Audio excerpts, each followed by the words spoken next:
Hoy comenzamos una nueva serie de mensajes. Y el título de esta nueva serie de mensajes es Juego de Reinos. No se confundan, no es otra cosa de HBO, no. Es Juego de Reinos. Hoy en día hay mucha gente y sale mucha ficción, ¿no es cierto? Y a la gente le encanta la ficción. Y han salido un montón de sagas, de historias de ficción, de reinos, de imperios, de mundos especiales.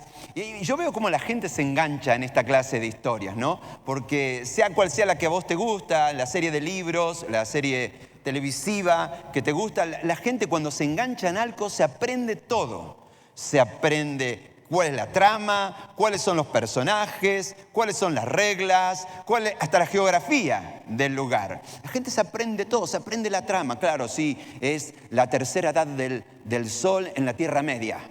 Se aprende todo, son el tiempo de los 7 reinos. Se aprende no solamente la trama, sino que también se aprende los personajes. Está Sauron, está los hobbits, está el doctor, no me acuerdo cómo se llama, yo no me acuerdo todas esas historias, ¿no? La madre de los dragones.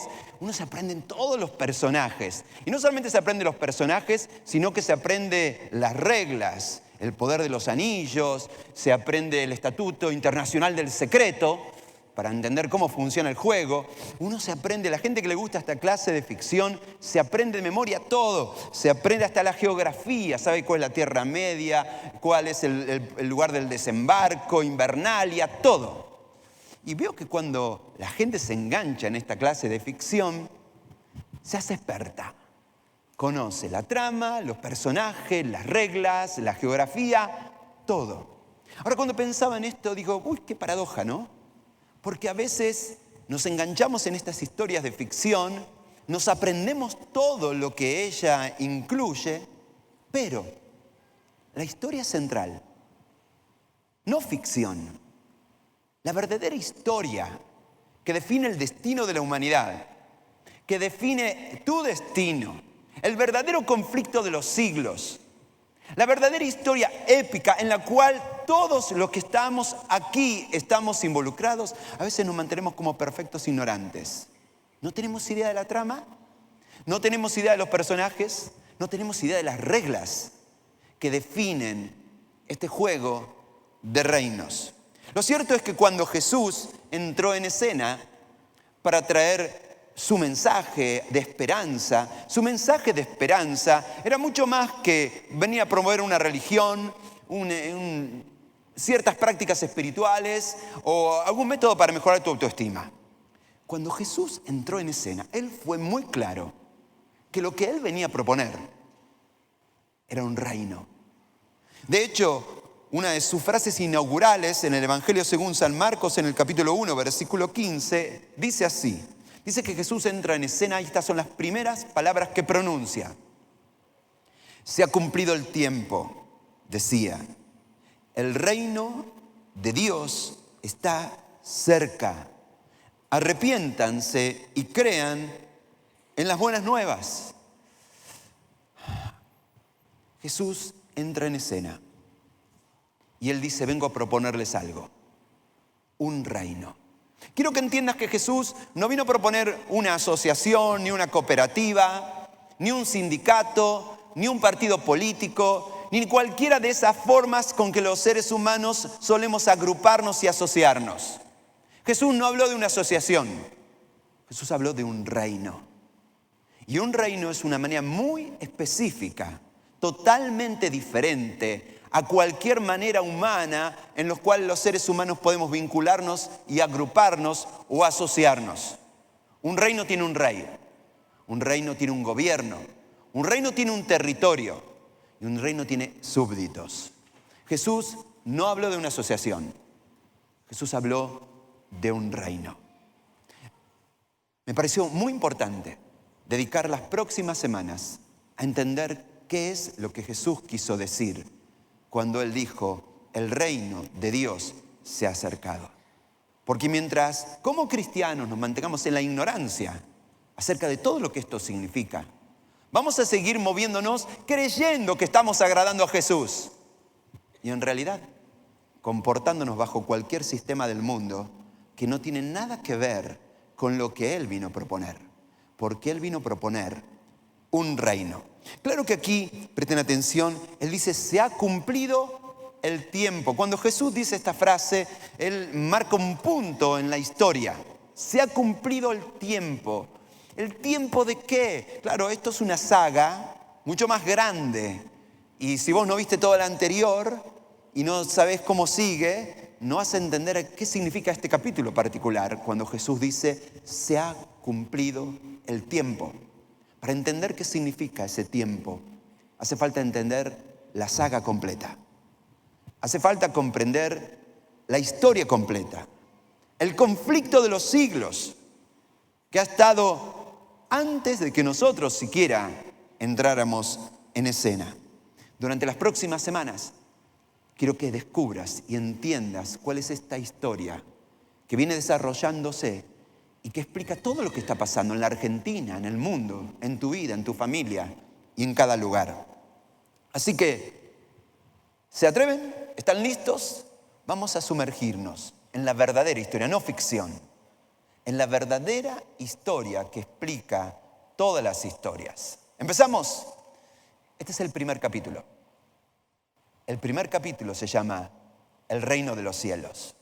Esto quizás hiera un poquito tu orgullo o el orgullo de los seres humanos. Pero esta es la primera cosa que necesitaríamos entender.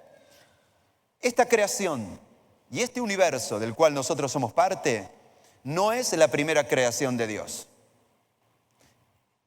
Es la segunda.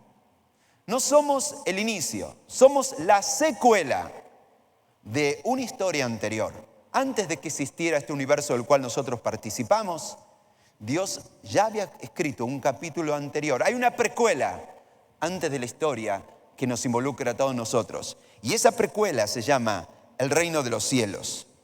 Muchas veces los seres humanos se han preguntado si existe vida más allá de este planeta.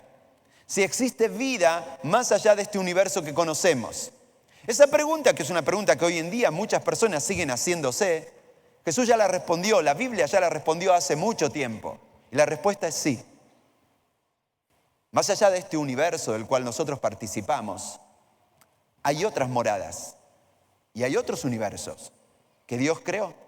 Y la Biblia lo explica con mucha claridad.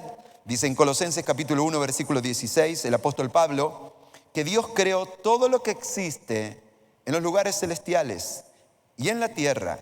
Hizo las cosas que podemos ver y las que no podemos ver, tales como tronos, reinos, gobernantes y autoridades. ¿De qué mundo? De un mundo invisible. Antes de crear este mundo material y visible del cual nosotros somos parte, la Biblia nos dice que Dios había creado un universo anterior. Un universo poblado de seres invisibles, de seres espirituales. La Biblia los llama ángeles. Y esos ángeles tenían diferentes roles y se agrupaban de diferentes maneras. Aquí lo vemos, se agrupaban en tronos, reinos, gobernantes y autoridades. No está hablando del mundo material, sino que está hablando de qué mundo, del mundo invisible. Ahora esto es lo importante, todo fue creado por medio de Él y para Él. En este mundo espiritual anterior a la creación de este universo, estaba poblado por ángeles, pero hay un denominador común. Todos estos ángeles reconocían a Dios como el verdadero y único Rey. Y vivían adorándole a Él. De hecho, la Biblia dice que dentro de este universo de seres espirituales, poblado de ángeles, habían ciertos ángeles que tenían una tarea especial, incluso podemos decir de mayor responsabilidad. La Biblia los llama literalmente arcángeles. Y si bien no conocemos el nombre de todos los arcángeles, sí la Biblia nos menciona al menos el nombre de 3 arcángeles. Uno de ellos es Gabriel, el otro es Miguel y el otro es, el menos querido de todos, Lucifer. Gabriel era un ángel mensajero, Miguel era un ángel guerrero y Lucifer era un ángel de adoración, era un líder de adoración. Literalmente él era un querubín. Y un querubín era un tipo de ángeles que tenían la tarea especial de estar en la presencia de Dios y adorar a Dios. Todos sabemos que este universo esta precuela, este reino de los cielos, habría de sufrir una conmoción. ¿Cuándo? Cuando uno de estos tres arcángeles, Lucifer, se rebela contra la autoridad del rey. Este relato lo podemos encontrar, por ejemplo, en Ezequiel capítulo 28, versículo 14, donde dice así: fuiste elegido querubín protector. Caminabas en el monte sagrado. Desde el día en que fuiste creado fuiste puro en todos los aspectos.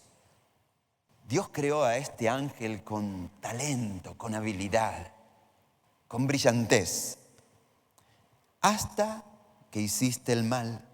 Todos tus negocios se llenaron de violencia y pecaste. Así que te bajé del monte de Dios. Los estudiosos del Antiguo Testamento, del hebreo del Antiguo Testamento, dicen que esta palabra negocios significa estar dando vueltas y hace alusión a la labor que empezó a hacer Lucifer, de empezar a convencer dando vueltas y tomando a cada ángel que podía convencerlos de su plan de rebelarse contra el rey. En el profeta Isaías, en el capítulo 14, nos relata esto. Dice así: ¿cómo has caído del cielo, oh estrella luciente? Eso significa Lucifer, estrella luciente. ¿Cómo has caído del cielo, oh estrella luciente, hijo de la mañana? Has sido arrojado a la tierra, tú que te decías a ti mismo: subiré al cielo para poner mi trono por encima de las estrellas de Dios. Voy a presidir en los montes de los dioses, muy lejos en el norte. Escalaré hasta los cielos más altos y seré como el Altísimo. Escúchalo a Lucifer hablar. Yo subiré, yo pondré mi trono, yo presidiré, yo escalaré, yo seré, yo. El egocentrismo es el comienzo de la rebelión. Y de pronto Lucifer dijo: yo no estoy dispuesto a estar bajo la autoridad de Dios. Voy a ponerme por sobre Dios. Y fue allí que Lucifer dejó de ser Lucifer y pasó a adoptar, o la Biblia lo llama con un nuevo nombre, Satanás, que significa el rebelde, el acusador. Ahora, ¿cuál fue el error de Lucifer? El error de Lucifer no fue necesariamente cometer un pecado. El error de Lucifer fue rebelarse contra la autoridad de Dios. Decir: yo no estoy dispuesto a estar debajo de nadie. Yo quiero estar encima, aún incluso de Dios. ¿Será por eso que muchos años después Jesús, cuando nos enseñó a orar con estas palabras: y líbranos del mal, líbranos de caer en el mal, líbranos del maligno, guárdanos de tentación y líbranos del mal? ¿Por qué? Porque tuyo es el reino, el poder y la gloria por los siglos de los siglos. Amén. Jesús nos enseñó a orar así, porque este es el error central de toda la historia. Y es un error que ninguno de aquellos que quieren ciudadanos del reino de Dios puede cometer en la vida. El punto es que, como aprendimos en el sermón de Navidad, no solamente Lucifer se rebeló del Rey de los cielos, sino arrastró junto con él a una tercera parte de los ángeles. Eso lo podemos encontrar en el libro de Apocalipsis.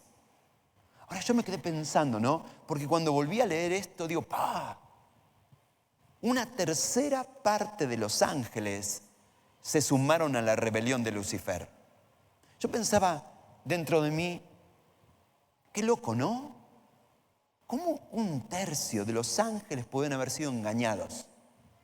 ¿Cómo un tercio de los ángeles pueden haber sido seducidos? ¿Qué locura puede haber entrado en la cabeza de estos seres creados y amados por Dios para abandonar a nuestro Dios amado, para abandonar su belleza, la perfección de su amor, de su justicia? ¿Qué locura puede haber entrado en la mente de ellos?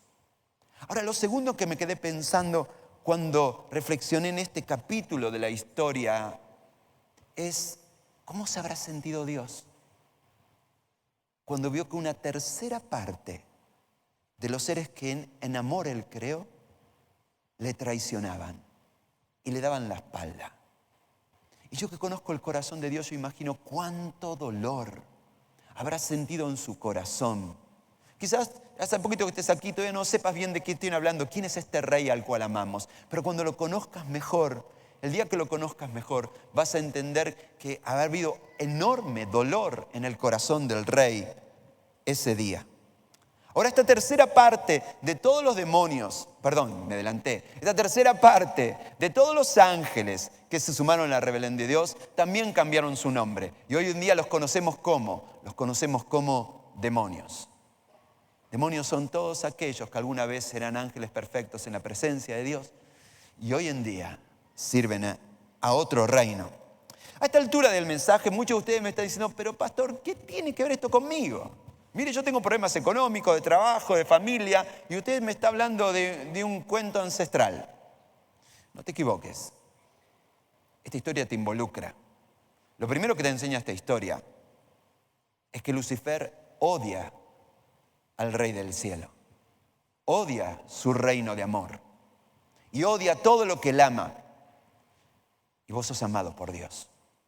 Por lo tanto, Él está obsesionado con destruirte, con hacerte daño. En otro pasaje de la Biblia dice que este Satanás anda como león rugiente, buscando a quien devorar. Te preguntás por qué estás pasando tantas cosas raras en tu familia. Necesitas mirar por debajo de lo que se ve. Porque no es que vos elijas a Satanás como enemigo. Él ya te eligió como enemigo. Y necesitas estar preparado para defender tu vida, tu familia, tu matrimonio, tu hogar. Necesitamos estar más que nunca preparados para entender cómo funciona el accionar del enemigo de nuestra alma. Por eso me gustaría que en este tiempo, más que nunca como iglesia, estemos buscando la presencia de Dios en su palabra y en oración. Es por eso que preparamos este material especial. ¿Para qué? Para que todos nosotros como iglesia estemos orando más que nunca y yendo a la palabra de Dios más que nunca, porque lo que está en juego es todas las cosas buenas que Dios nos ha dado. Este es el primer capítulo, el reino de Dios y el conflicto que se desató. Ahora, nuestro amado Dios, luego de esta experiencia quizás no tan exitosa, podríamos decir, no se rindió. Y porque no se rindió, Él lo volvió a intentar. Y esta vez sí nos involucra a todos nosotros. El segundo capítulo del Juego de Reinos se llama El reino de Dios en la tierra. Dios crea este universo material del cual nosotros somos parte. Elige un planeta azulcito en el medio de todos ellos. Y crea la vegetación y los animales y todo lo que vemos. Y como pináculo de la creación pone al ser humano. A través de un hombre y una mujer, Adán y Eva. Y Dios dice, vamos a volver a intentarlo. Dios coloca a esta nueva creación en un lugar específico llamado el Edén. El Edén no era ni más ni menos que la cabecera de playa que Dios establecía en este planeta a fin de gobernar todo este planeta y extender todo su reino en todo este planeta. Dice en Génesis capítulo 1, versículo 26, Génesis significa origen. Y hoy estamos comenzando esta serie de mensajes, Juego de Reinos, hablando de esto, del origen de todas las cosas. Dios dijo, hagamos a los seres humanos a nuestra imagen, para que sean como nosotros. Ellos reinarán sobre los animales, sobre la vegetación. Pero este es el punto. Ellos reinarán. En el versículo 27, Él vuelve a insistir. Dice, hagamos al hombre a nuestra imagen y semejanza, pongámoslos y démosle gobierno, que reinen. Y se vuelve a repetir esta misma frase. Esto es interesante. Dios no nos creó para ser sus esclavos. Dios nos creó para ser reyes. Dios creó este universo, este planeta, y nos puso en él para reinar. Porque el reino de Dios no está compuesto de esclavos. El reino de Dios está compuesto de reyes. ¿Será por eso que Jesús habría de llamarse el Rey de Reyes. ¿Por qué? Porque Él no es un rey de un reino de esclavos. Él es un rey de un reino compuesto por reyes y reinas. ¿Se acuerdan cuando leímos las Crónicas de Narnia? Y ese fue el título del trabajo que hicimos, Reyes y Reinas. Ahí C.S. Lewis, el escritor y teólogo, lo explica muy bien. Dios no nos puso aquí para ser esclavos. Dios nos puso para tener autoridad. No tenés por qué seguir siendo un esclavo. No sé qué está pasando en tu vida, cuáles son los conflictos que enfrentás y cuál es la realidad y los dilemas y las dificultades que estás enfrentando en tu vida. Pero si sos un ciudadano del reino de Dios, tenés que entender lo siguiente: no sos una víctima. Dios te ha puesto en este lugar para que tomes autoridad y la ejerzas sobre toda cosa que se interponga entre vos y los planes de Dios para tu vida, entre Dios y las promesas de Dios para tu vida. Los hijos del reino no son víctimas. Los hijos del reino son personas que tienen autoridad y están dispuestas a usarla. ¿Qué es el reino de Dios? El reino de Dios es su gobierno en la tierra a través de los hombres que se someten a su autoridad. Este es el segundo capítulo del Juego de Reinos. El reino de Dios no tiene que ver con el más allá. El reino de Dios tiene que ver con este planeta, con esta tierra, con esta creación. Y con la decisión de Dios de fusionar el reino de los cielos y el reino de la tierra. Y en esta tierra, en esta creación que Él nos ha dado, revelar su belleza, revelar su amor.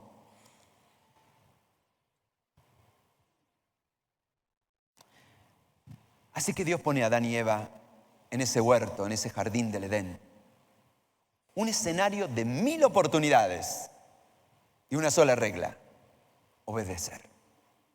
Dice en el libro de Génesis, en el capítulo 2, versículo 15, que el Señor puso al hombre en el jardín del Edén para que se ocupara de él y lo custodiara. Pero el Señor Dios le advirtió: puedes comer libremente del fruto de cualquier árbol del huerto. Ahí está. Quiero que subrayes ahí donde dice libremente. Porque Dios es un Dios de posibilidades, no de restricciones. Y ese escenario inicial, que era el Edén, no era un escenario de restricciones, era un escenario de oportunidades. Había 1000 cosas para hacer. Había 1000 oportunidades de cosas para hacer. Y te los quiero declarar porque ahora va a entrar en escena alguien que va a intentar torcer todo y confundir todo. Y esa confusión persiste hasta el día de hoy. Y todavía hay gente que cree que Dios es un Dios que vive prohibiendo cosas. Todo lo bueno Dios lo prohíbe. El chocolate está prohibido. El helado de chocolate está prohibido. Pero eso es parte de un engaño que ahora vamos a ver dónde tiene su origen. Dios no es un Dios de restricciones. Dios es un Dios de oportunidades. Dios es un Dios de libertad. Y aquí dice, puedes comer, como dice, libremente del fruto de cualquier árbol del huerto, excepto de ¿cuál? De uno solito. Del árbol del conocimiento del bien y del mal. Porque si comes de su fruto, ¿qué dice Dios que va a suceder? Morirás. Hasta que entra en escena el tercero en discordia. Aquel que fue expulsado de la presencia de Dios, que se llamaba Lucifer y que ahora lo conocemos por Satanás. Y se encarna de manera visible en una serpiente. Y se ocupa de echar a perder este segundo capítulo de la historia. Él se acerca al huerto y entabla una conversación con la mujer. Nunca te conviene tener conversaciones con Satanás. Nunca. Nunca. Huí. No te conviene tener conversaciones con Satanás. Eva se prestó para una conversación con el demonio. No debió haberlo hecho. No debió haberlo hecho. El punto es que la serpiente entra en escena y entonces le pregunta a Eva, Eva, ¿es cierto lo que estuve escuchando por ahí, salió en el Facebook?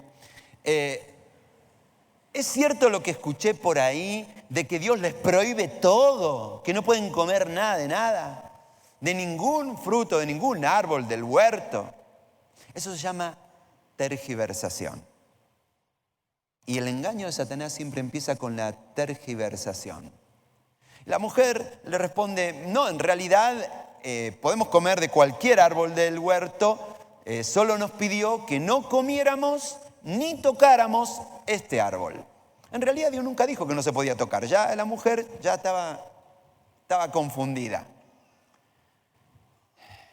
Y entonces le dice, ¿por qué no pueden comer de este árbol? Porque Dios dijo que si comemos, moriremos. Y aquí viene la respuesta de la serpiente. No morirán. ¿Qué se llama esto? Es el segundo accionar del engaño. El primero es tergiversación. El segundo se llama cuestionar. Yo que vos desconfiaría. ¿Qué te dijo Dios? Que voy a morir. No. Mentira. No es así. Déjame, yo te voy a decir la verdad. La verdad es, no sé qué te contaron, no sé cuál es la versión que te contaron de la historia, pero yo te voy a contar la versión correcta. Y la versión correcta es, no morirás. Y el engaño de Satanás comienza con la tergiversación y continúa con cuestionar a la autoridad, con cuestionar a la veracidad de las palabras de la autoridad espiritual que Dios pone en tu vida. Así que esta mujer se presta para continuar con la conversación y la conversación llega a su tercer nivel. Cuando la serpiente le dice lo siguiente, Dios sabe que en cuanto coman del fruto, se les abrirán los ojos y serán como Dios con el conocimiento del bien y del mal. Tergiversación, cuestionamiento y ahora literalmente es rebelión.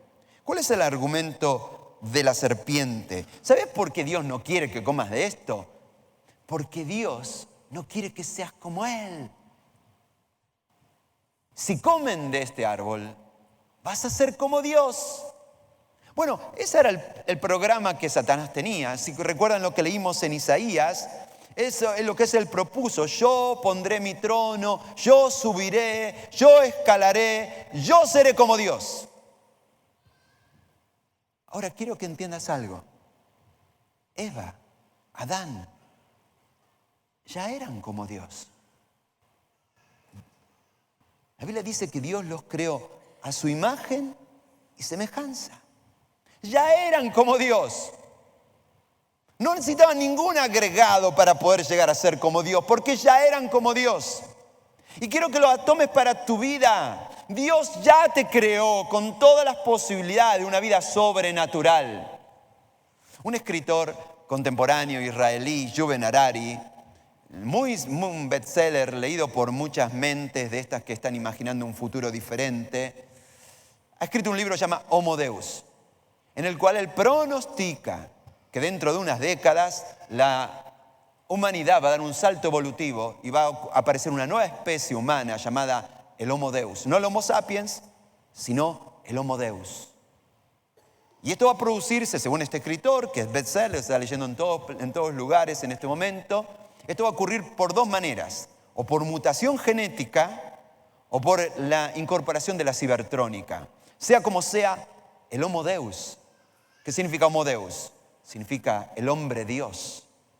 Va a llegar a ser como Dios. Y lo más gracioso de todo es que ya somos como Dios. No necesitamos ni mutación genética, ni necesitamos cibertrónica. Lo único que necesitamos es descubrir y activar la herencia que Dios ya nos ha dado. Ese engaño es tan viejo como el huerto del Edén. Pero hay algo más.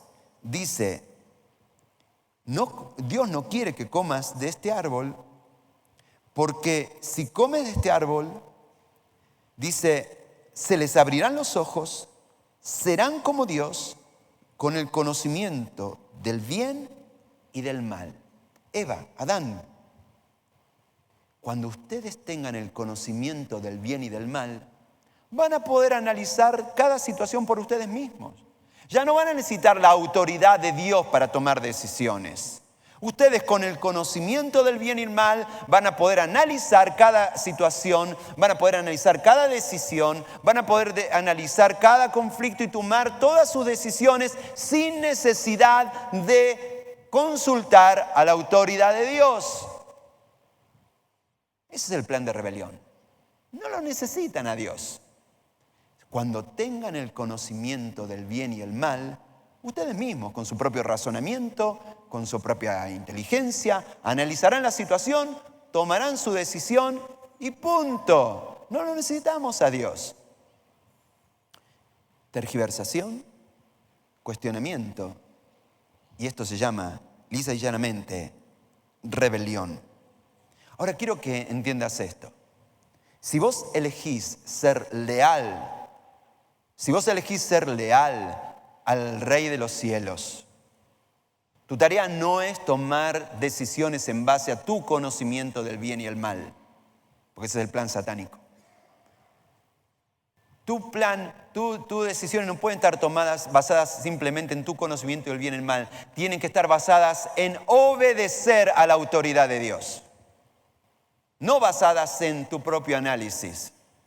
Se trata de obedecer y nada más que obedecer. Como cuando Abraham subió con su hijo Isaac al monte Moria. Dios no le dijo, analizá la situación y decidí. Dios le dijo, tenés que hacerlo y obedecer. Como cuando Moisés fue llamado a ir a enfrentar al faraón a Egipto. Como cuando Josué fue llamado a dar vueltas alrededor de Jericó. Como cuando Jesús tuvo que tomar esa cruz luego del Getsemaní. Nadie se le pidió que analicen la situación y decidan.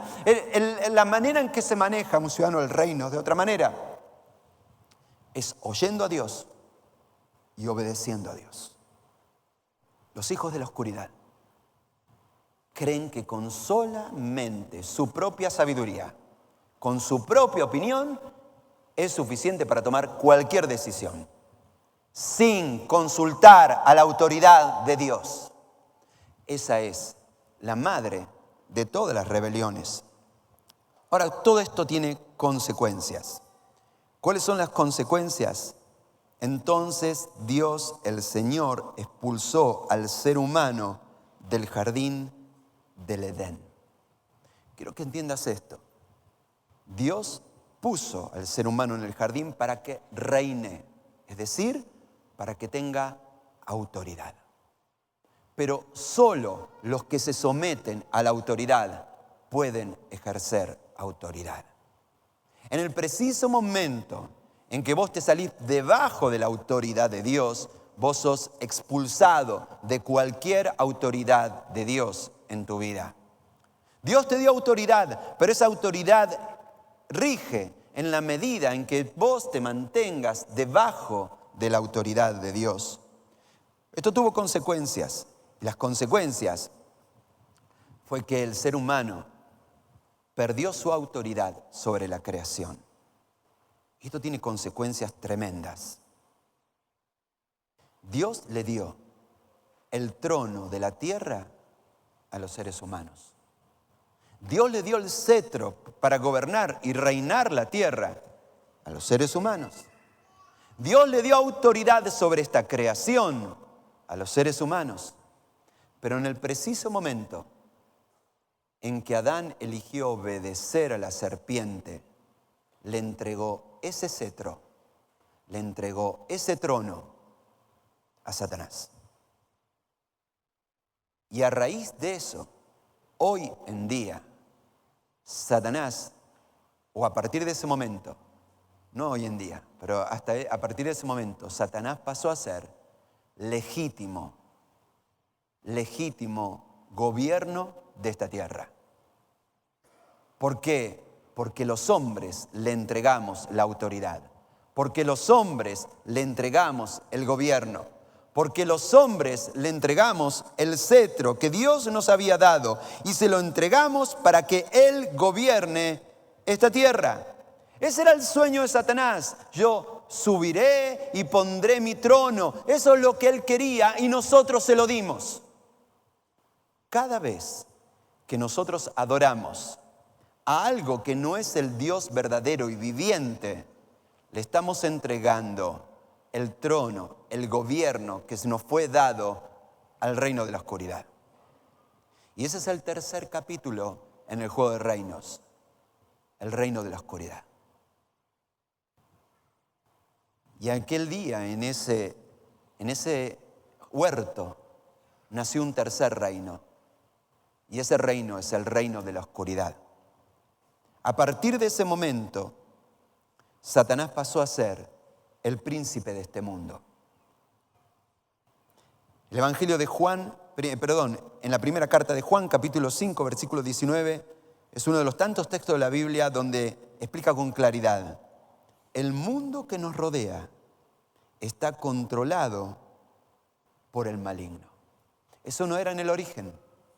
Y eso ocurrió cuando los seres humanos entregaron la autoridad que les fue dada y se la dieron al adversario de nuestro amado Rey.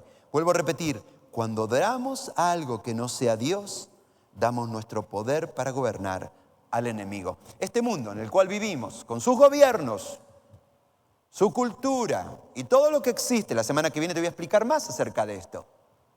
Pero este mundo en el cual vivimos está gobernado por Satanás. Y si está gobernado por Satanás, no es porque Dios lo diseñó así. Si está gobernado por Satanás, es porque nosotros le entregamos el trono a él. La buena noticia. ¿Saben cómo se llama en la Biblia buena noticia? En la Biblia buena noticia se llama el Evangelio. Y ese es el siguiente capítulo en el Juego de Reinos, antes que se me asusten demasiado.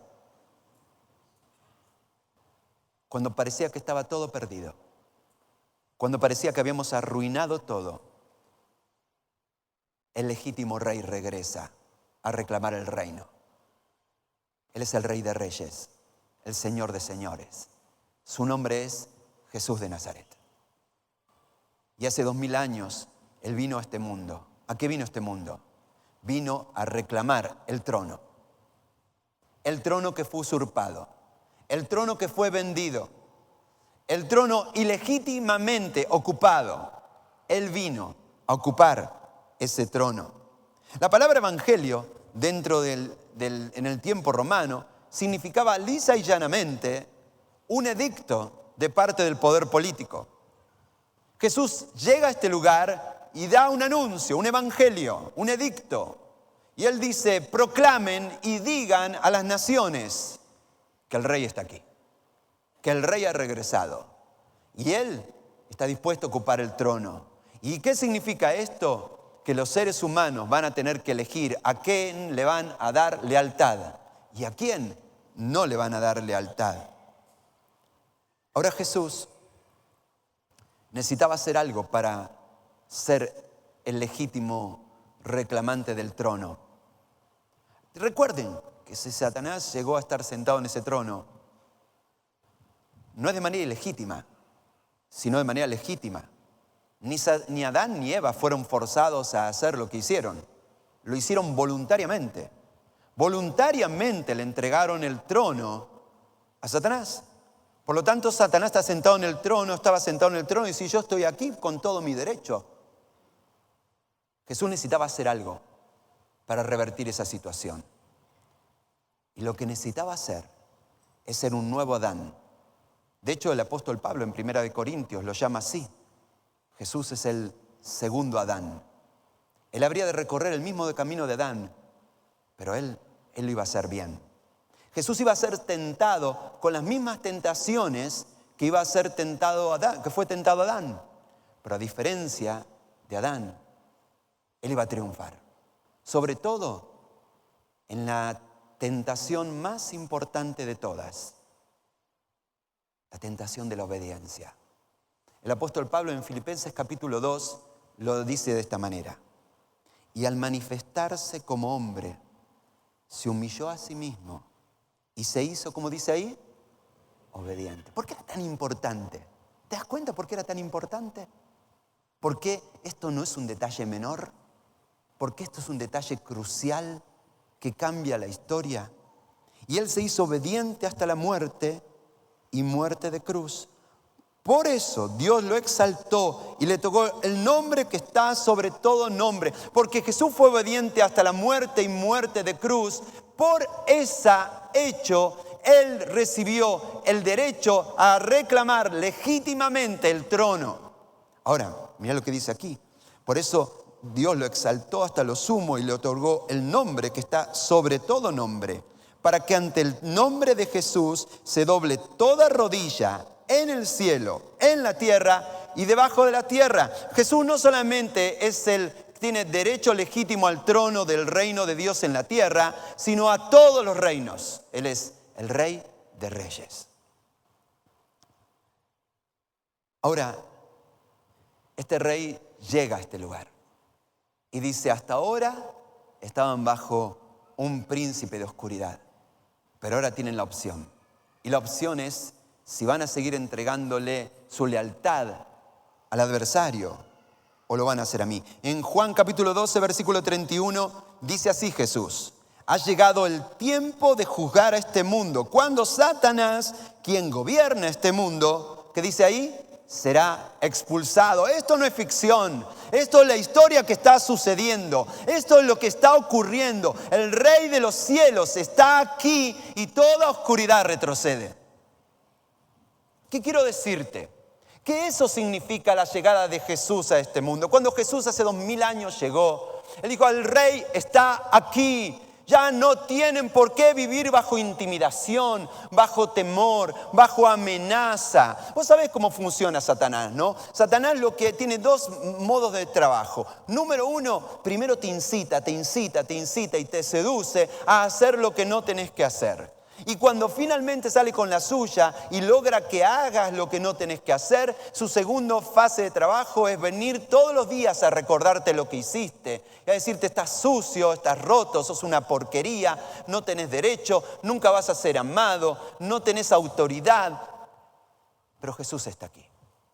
Y Jesús está aquí para traer libertad, porque cuando Jesús reina no hay culpa, no hay condenación, no hay restricción, hay libertad, porque el Espíritu Santo de Dios trae libertad. Isaías 61 declara la llegada del Mesías, tal cual después Jesús habría de leerlo en la sinagoga en Lucas capítulo 4, porque el Espíritu de Dios me ha ungido. ¿Para qué? Para traer libertad a los prisioneros, para liberar a los cautivos. La llegada del Rey significa eso. No tenés por qué vivir bajo miedo, bajo intimidación, bajo culpa, porque el Rey está aquí y su sangre es poderosa para limpiarnos de todo pecado.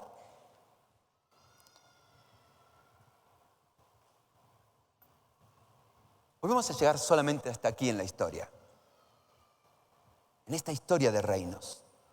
Pero con solamente haber llegado hasta aquí en esta historia de reinos, yo creo que hay una primera lección fundamental que queda clarísima.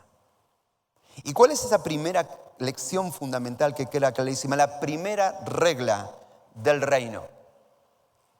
La primera regla del reino es vivir bajo autoridad. Porque cada vez que esta creación y la anterior se salieron debajo de la autoridad de Dios, lo único que sucedió es maldición.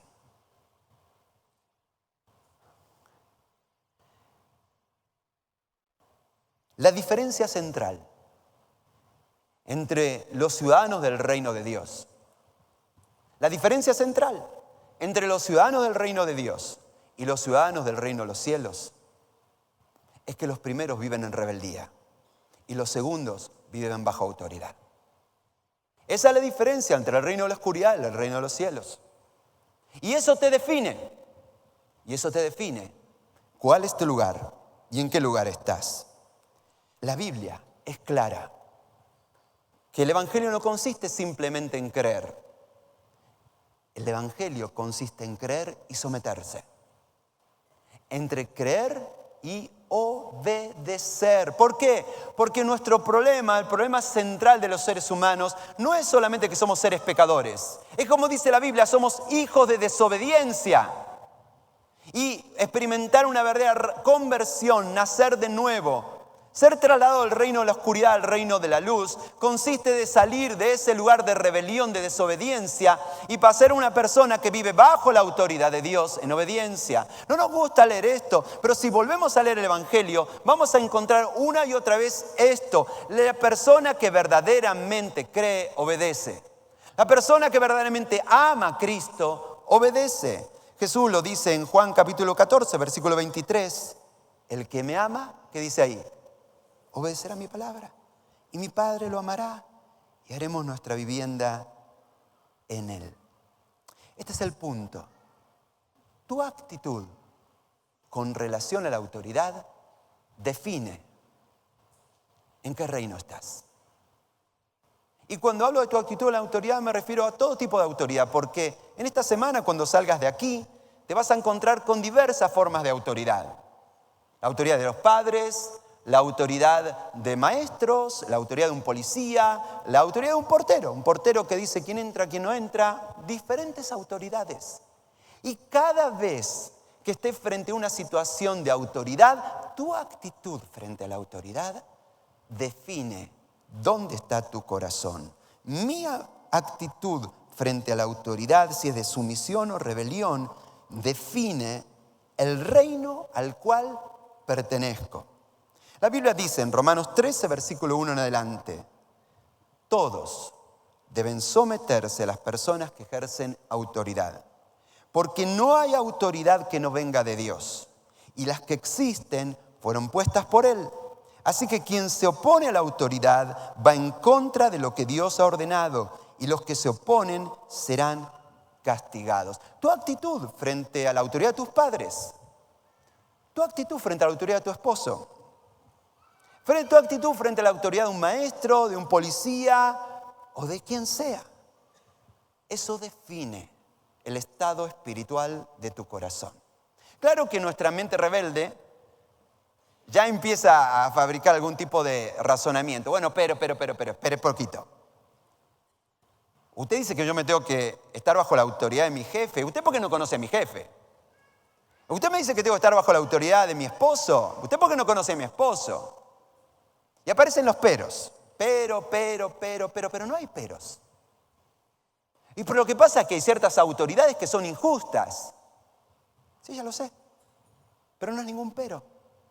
Y este es un tema bastante complejo que llevaría más tiempo explicarlo, pero solamente para que reflexiones, pensá en esto. Jesús se sometió a la autoridad del sumo sacerdote de su momento. Jesús se sometió a la autoridad de Pilatos. Jesús se sometió a todas las autoridades de su tiempo. Pablo, un embajador de Cristo, se sometió a las autoridades del Imperio Romano. No hay peros. Los ciudadanos del reino no son hijos de desobediencia. Los ciudadanos del reino son hijos de obediencia. ¿Por qué? Porque cada vez que rechazamos la autoridad que Dios pone delante nuestro, estamos trayendo maldición sobre nuestras vidas, sobre nuestra familia, sobre todo lo que hacemos. Todos ustedes habrán leído una noticia en los diarios que salió hace poquito acerca de 3 argentinos. No sé si eran 3, pero sí que los condenaron a 3 años de prisión. En Perú. Claro, fueron a visitar las ruinas arquitectónicas del Machu Picchu. Y eran argentinos. ¿Qué puede hacer un argentino por la calle? Y no vamos a afanar un pedazo de piedra. Y quiero ir al baño, pero está demasiado lejos. No quiero ser obsceno lo que voy a decir, pero los muchachos decidieron hacerlo en el lugar. El gobierno de Perú los condenó a 3 años de prisión a estos argentinos sueltos en el Machu Picchu. Ahora, cuando yo he escuchado esta historia, digo, es una postal de lo que nos pasa. De lo que nos pasa como país. De lo que nos pasa como sociedad. Estamos empecinados en hacer lo que queremos, cuando queremos y cómo queremos. A mí nadie tiene derecho para decirme lo que tengo que hacer. Yo hago lo que quiera, cuando quiera y como quiera. Rebeldía. ¿Y cómo está nuestro país? Bajo maldición. ¿Cómo puede ser que un país tan rico como este, con todas las posibilidades que tiene, esté en la situación que está? ¿Sabes por qué? A ver si todos lo entendemos en este día. Porque los argentinos, todas las mañanas, le entregamos el trono de este país a Satanás. Porque cada vez que un alma elige el camino de la rebelión, elige entregarle el trono el gobierno al príncipe de la potestad del aire, el cual opera en los hijos de desobediencia. Y cada vez que nosotros elegimos rebelarnos, traemos maldición. Adán y Eva estaban en una situación perfecta y eligieron rebelarse, que trajeron maldición. El pueblo de Israel marchaba hacia la tierra prometida, una cosa maravillosa. Y 10 tipos, 10 espías convencieron a todo el resto del pueblo de rebelarse contra la autoridad de Moisés. Moisés decía, esa es la tierra a la cual Dios nos está llevando. Esa es la tierra a la cual deberíamos ir lo más pronto posible. Pero 10 personas se ocuparon de engañar a todo el resto del pueblo de Dios y a obligarlos o llevarlos al punto de desobedecer a la autoridad espiritual que Dios había puesto en ese lugar. ¿Y cuál fue la consecuencia de todo eso? La consecuencia de todo eso es que todo ese pueblo estuvo 40 años en el desierto. Y todos murieron en ese lugar. Y esa es la consecuencia. Cada vez que nosotros elegimos el camino de la rebeldía, los que se oponen serán castigados. La primera regla del reino es vivir bajo autoridad. ¿Por qué? ¿Por qué es lo mejor? ¿Por qué deberíamos rendirnos? ¿Por qué deberíamos someternos? No es una palabra que nos guste, no nos agrada esa palabra. ¿Por qué deberíamos someternos? Porque toda la bendición de Dios ocurre cuando elegimos rendirnos. Dice en Mateo capítulo 6, versículo 33, dice Jesús, lo más importante es que reconozcan a Dios como único rey. Presta atención porque Jesús está diciendo, mira, vamos a poner las cosas en orden de prioridad. Lo más importante, hay muchos temas debatibles, discutibles, pero lo más importante es que reconozcan a Dios como único rey y hagan lo que Él les pide. Y Dios le dará a su tiempo todo lo que necesiten. O como otra versión que a veces memorizamos, busquen primero el reino de Dios. Y todas las demás cosas serán añadidas. Todo lo que necesites, Dios te lo va a dar. Yo sé que en este preciso momento, en muchos hogares presentes aquí, hay necesidades de diferente tipo. Necesidades económicas, necesidades afectivas, necesidades relacionales, necesidades emocionales. Y a veces nos preguntamos, ¿qué pasa, Dios, que a mí nunca se me da? ¿Qué pasa que todo me está saliendo al revés? ¿Qué pasa que está todo patas para arriba? ¿Por qué tiene que pasarme esto a mí? ¿Por qué tiene que pasarle esto a mi matrimonio? ¿Por qué tiene que pasarle esto a mi familia? ¿Por qué me tiene que pasar a mí esto en mi negocio? ¿Por qué me está pasando a mí esto en mi vida? Y a veces la respuesta está delante de nuestros ojos.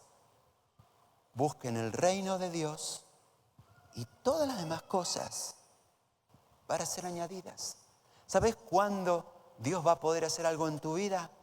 Cuando te alinees con su voluntad. Cuando dejes de jugar a ser Dios y te rindas. Y te rindas ante Él. Por eso la pregunta crucial que todos deberíamos hacernos, todos, yo, cada mañana al levantarme, yo tengo que hacerme esta pregunta. La pregunta crucial, la pregunta que define todo. ¿Estoy sometido a la autoridad? Porque hay bendición, porque hay protección, porque hay milagros, porque hay restauración cuando yo estoy bajo la autoridad de Dios. Cada mañana debería levantarme y lo primero que hacer es examinar mi corazón. ¿Está mi corazón realmente bajo la autoridad de Dios?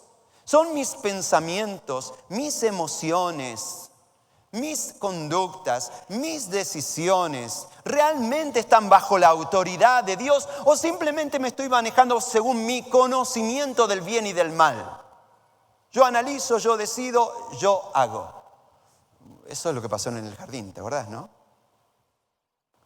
Hay bendición cuando nos ponemos bajo la autoridad de Dios. Y ponernos bajo autoridad significa ponernos bajo la autoridad directa de Dios, de su palabra.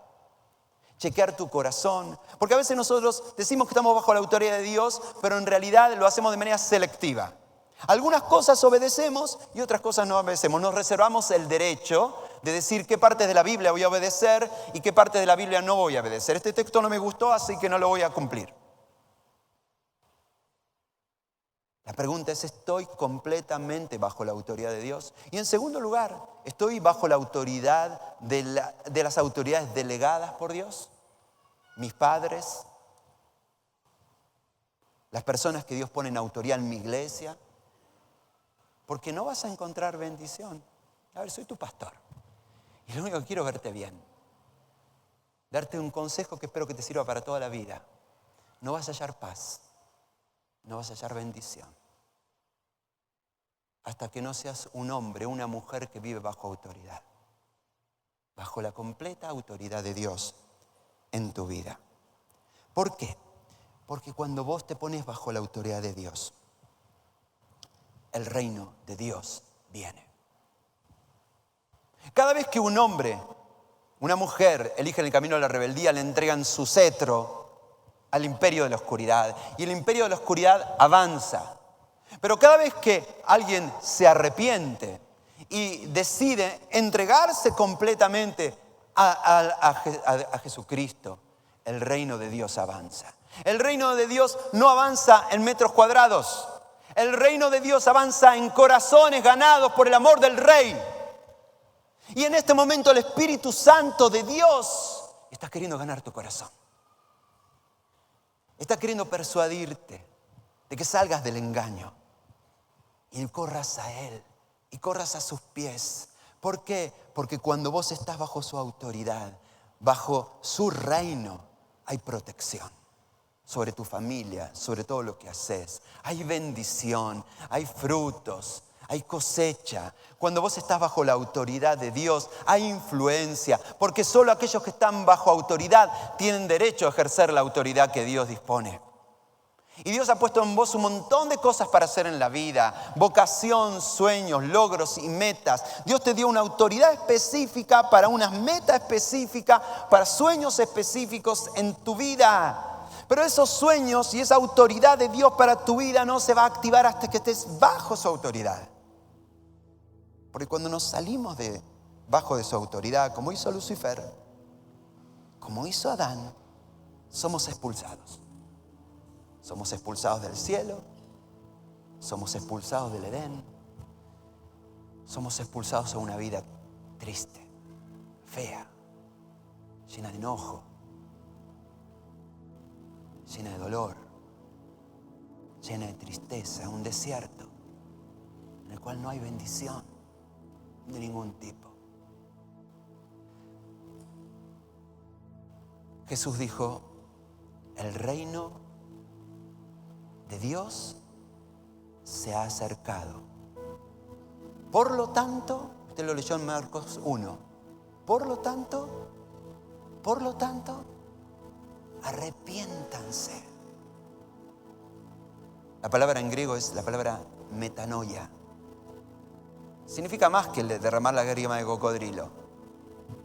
Significa un cambio de mente, un cambio de corazón, un cambio en tu vida.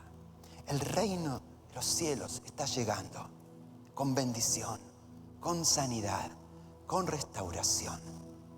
Pero hace falta que te arrepientas.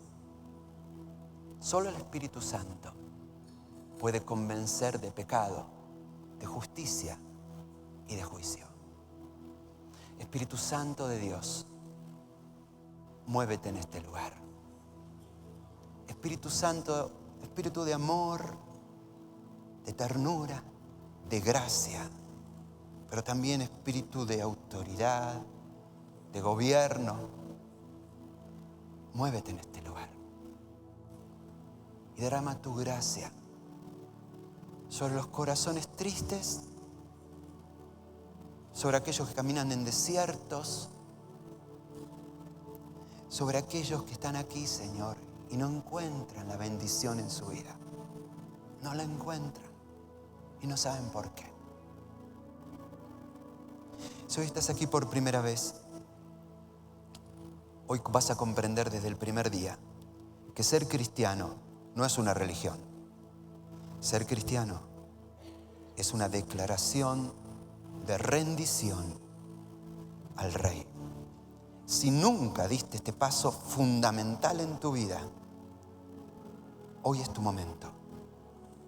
Es tu hora de decirle a Dios: Dios, me rindo. Si no encontrás palabras con cuál decirlo, a lo mejor podés hacer esta oración conmigo. Repetí conmigo así: querido Dios, te necesito. Ya no quiero seguir jugando a ser Dios. Ahora comprendo que vos sos mi Rey amado, que estuviste dispuesto a subir esa cruz por mí, que fuiste obediente y obediente hasta la muerte por mí. Señor Jesús, si es verdad que estás aquí, entra en mi corazón. Quiero ser un hombre bajo tu autoridad. Quiero ser una mujer bajo tu autoridad. Señor, quiero ver cómo los cielos se abren sobre mi vida, sobre mi familia, sobre mis destinos, sobre mi futuro. Estoy listo a que seas mi único y suficiente Salvador, mi Rey. En el nombre de Jesús. Amén.